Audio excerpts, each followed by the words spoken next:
Hello there, my name is Tan-Tangbau. The paper I'm presenting today is Collaborative Digital Autoethnography as an Inclusive Mode of Knowing. A collaborative digital autoethnography approach could turn subjects to individuals, thus making a more symmetrical relationship between researcher, subject, expert, and layperson, and therefore activating a nuanced participatory approach to global storytelling.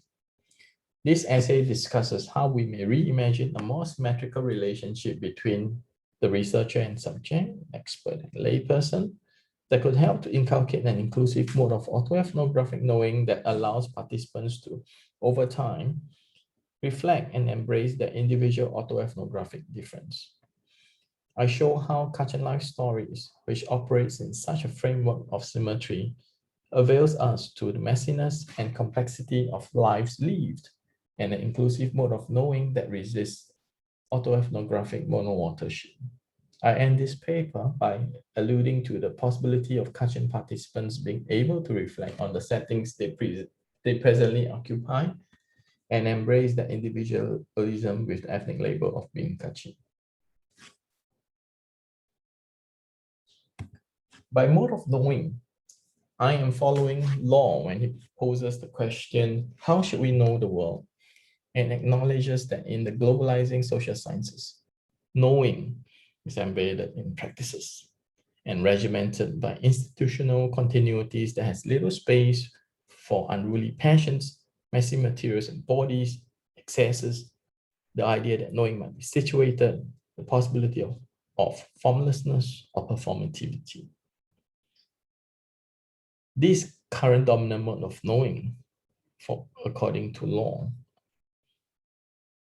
is underlined by a process of othering that arranges the discordant world into a pattern that we could make sense of and therefore explain.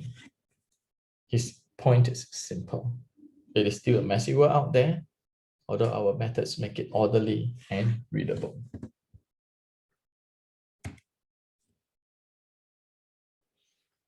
In this mode of knowing, we differ to a practice of secluded research, one in which only the privileged, in terms of status, training, resources, and time, that is, the scientists, could produce knowledge through the singular original experiment, accessible only to a small number of those who have been invited to witness its organization. According to Bruno Latour, this production expert knowledge of the world we live in is marked by three phases of translation. The first phase refers to how an identified phenomenon is transferred from the real world, or in anthropological terms, the field site, into the laboratory, in our office and the lecture room. In the second phase, this reconstructed microcosm is then pulled apart, tested, and manipulated to study what it is, how it works, and why it happens. And in phase 3, this microcosm is exported for corroboration, to be reproduced, and for clinical trials to be conducted in the real world outside the laboratory. Latour calls this a laboratorization of the world. In other words, a modification of the real world by manipulating components of the world to facilitate an assemblage of the conditions of the laboratory and reinterpreting the real world phenomenon according to the ecology fabricated in the laboratory. Our current process of scientific knowledge production, dissemination, and consumption could be graphically represented as shown on screen. I call this a funneling model of mode of knowing. I visualize this as follows: treating the world as a laboratory, the researcher, trained in his or her respective disciplinary theories and methodologies, marked by the formula in the body of the character of the figure you see on screen, funnels enlightened observations about the research research subjects through a set of exclusive analytical framework. So the researcher studies the subjects and then funnels this clinical analysis into neatly packaged research publications governed by practices of the academic guild, such as journal papers, books published by university presses and sometimes commercial presses, documentaries, reports. Treated as illuminated knowledge, these inscriptions are disseminated on an elevated pedestal of scientific writings to the public for unidirectional consumption through this exclusive line of academic institutions or scientific institutions. So if you kind of try to visualize it, the whole process kind of looks like a funnel, visualize as a funnel, in fact. And what you find is that the research process separated from the research analytical process is further separated from the dissemination and consumption process. What it means is that research subjects have little say in how it's being analyzed and almost no say to how it's being disseminated and understood at the end of the day.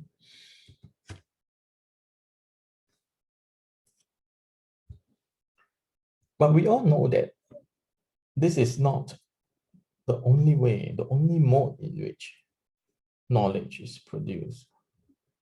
Knowledge is also produced through our lived experience, or what some writers would call research in the wild, in contrast to lay knowledge. So let me explain this a little bit. By research in the wild, I'm following Calon and company when they call it a process of knowledge production in which laypersons or the non-expert entities could acquire knowledge, adapt to change through experiential learning in the lived everyday, and accumulation from the common experience shared by all. According to Calon, it is important to recognize this as research in the wild and not simply lay knowledge because, first, experts might not always formulate inquiries in the most relevant way for the stakeholders, or the concerns of concerned groups are not simply the concerns of the experts' scientific pursuits. Second, the enclosed and exclusive nature of scientific inquiries, which also applies to social science and humanities, limit engagement beyond circle of experts, the objects and methods of research. Third, expert production of knowledge per se might not always be capable of capturing the richness and complexity of the real world. Research, acknowledging research in the wild as a form of significant knowledge and not just simply lay understanding or lay knowledge, engenders a dialogic democracy, opening up new spaces for inclusion and participation by members of society in the pursuit of scientific knowledge.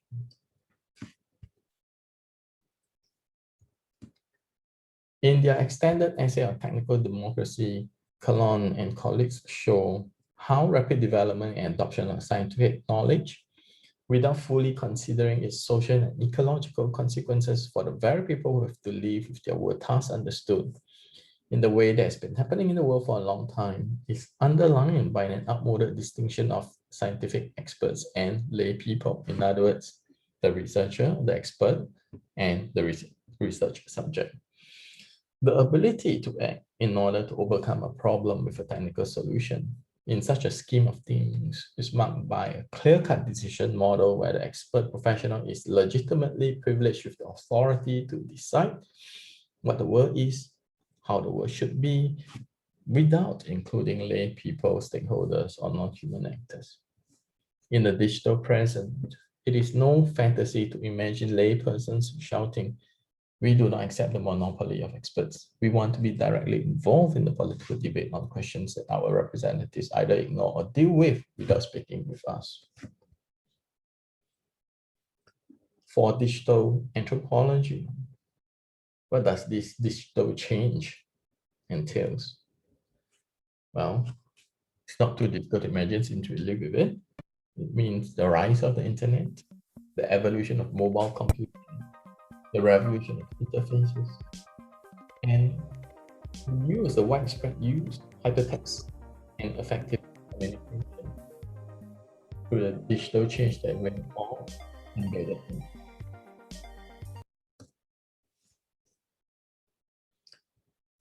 In the age of mobile computing, user-generated content and social engagement, agency is already somewhat reverted to the individual in this user-centered environment of the Web 2.0. Failure to take heed of this could only serve to delimit the voluntary participation of individual users, thus causing the gateway to the crowd or a massive data source. There is an immense possibility of the number of individuals who could be included in the process of knowing. Kachinlifestories, which I will explain in what it is in a bit. The role of the expert has been removed from the scheme of things. In its place, we have a facilitator or a group of seeders. In doing so, we effectively replace the asymmetrical relationship between researcher and subject with a symmetrical relationship comprised of a hybrid expert knowledge, lay knowledge configuration. Kachinlifestories is a collaborative digital autoethnography.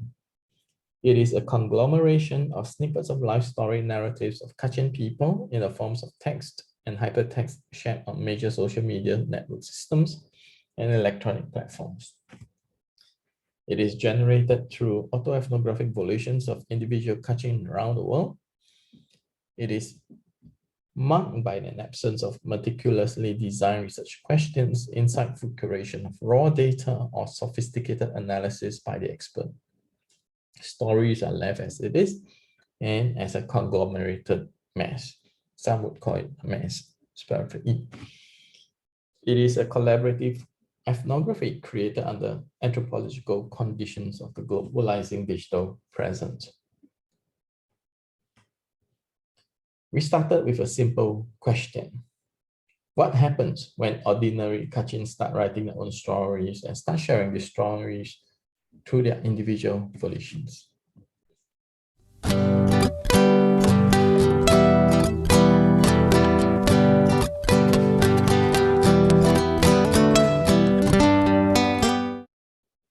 The result is a continuous and living conglomeration of snippets of life stories shared on different social media platforms tagged Kachinlifestories by ordinary Kachin through their individual volitions. These stories quite often are told in bits and pieces through real time and all grounded status updates shared via individual social media accounts on Instagram, Facebook, and sometimes YouTube. It is a mess. It is a massive mess that is quite mundane, repetitive, irrelevant, ambiguous, elastic, indulgent, sometimes extraordinary, sometimes less ordinary, and quite often incoherent. Yet, these are stories that each individual wishes to tell. These are stories that actually happen.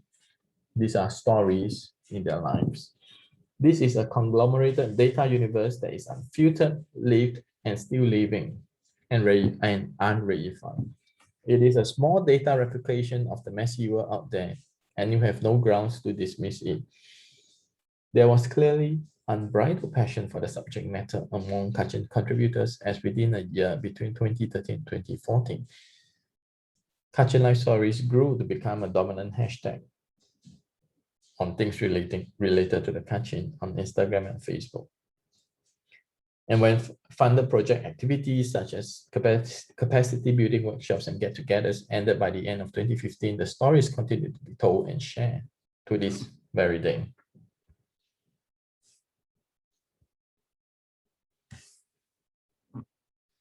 So when I try to visualize how Kachinlifestory works, this is how I could present it graphically.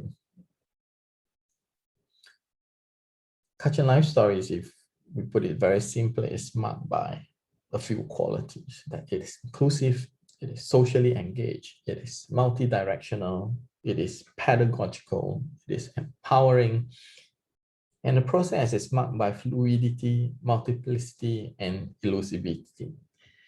I call this a word catcher, more inclusive mode of knowing. So to break it down, it begins with the process of the researcher taking a very different mode of operation while carrying out the project. It doesn't follow the asymmetry. We remove, or rather we elevate the asymmetrical relationship commonly found in research projects or the process of carrying out research. In this sense, it is inclusive in the way that who gets to decide who is a kachin, who could participate, because we have no control over people who wants to use the hashtag kachinlifestories on the social media platforms. Although for our capacity building workshops, we mainly work with kachin communities in different parts of the world and in Myanmar. It is socially engaged. In other words, we really have to try to get to know the different communities, and in order to encourage and mobilize them to take part in this project. And later on, when the hashtag came online, we have to start working with individuals on the different social media platforms, in the sense that you have to start following them, friending them on Facebook, liking their stories, commenting on their stories, or even engaging in message chats with them to help them better understand what this project is all about. And what we find is that if you look at the stories, it comes from many different directions. We are learning from one another. Different Kachin people are going around to encourage others, the people in their own social circle, to be a part of this project. It's no longer something that's being decided, predetermined, or led by the researcher. And this multi-directionality becomes more fascinating when you realize that the process of knowledge production, or rather narrative production, narrative dissemination, and narrative consumption, they're all centered into the individual. It's no longer controlled or decided by the researcher. So what happens is that the process of being in Kachin Life Stories becomes very empowering, whether you're sharing stories, viewing stories, or just simply engaging with people who are there. And we find that people start to learn about what an ordinary Kachin actually do, rather than just assume, oh, they're Kachin, they must be doing this. Not necessarily so, although if they're friends with one another, or they have relatives in all the different communities, they probably have an idea that people live quite differently. So it kind of levels up their awareness of their own community. In the sense, it is pedagogical. So as a result, the singular idea of who or what is a Kachin becomes very fluid as we move across countries, across regions, across cities, between rural and urban, across different age groups. It's a very different, a very complicated understanding. In fact, it is an understanding marked by multiplicity. And we start to find that although there are certain nuanced characteristics about being Kachin, there are also many things that we share, even though we might not be Kachin. So the singular idea of ethnic exclusivity becomes rather elusive for us and for the Kachin people themselves. So how do we make sense of this? In the era of crowd data, McKinsey tells us we could no longer rely on pre-digital Revolution-era statistical treatment of populations premised on categorizing individuals in partition spaces and rank order that Foucault is critical of. Instead, Mackenzie suggests that we might need to reconceptualize individuals less as a product of biopolitical normalization and more as a mode of including the world. By centering on individuals as the constituent backbone of the project, using only a parsimonious and porous entry through the label Kachin, this project starts off as an inclusive one, with the potential to capture the world out there in all its different renditions and discontents. Rather than having the expert researcher decide who qualifies to be included as a research subject, Kachin Life Stories removes the funneling structure and opens up possibilities by allowing participants to make that decision.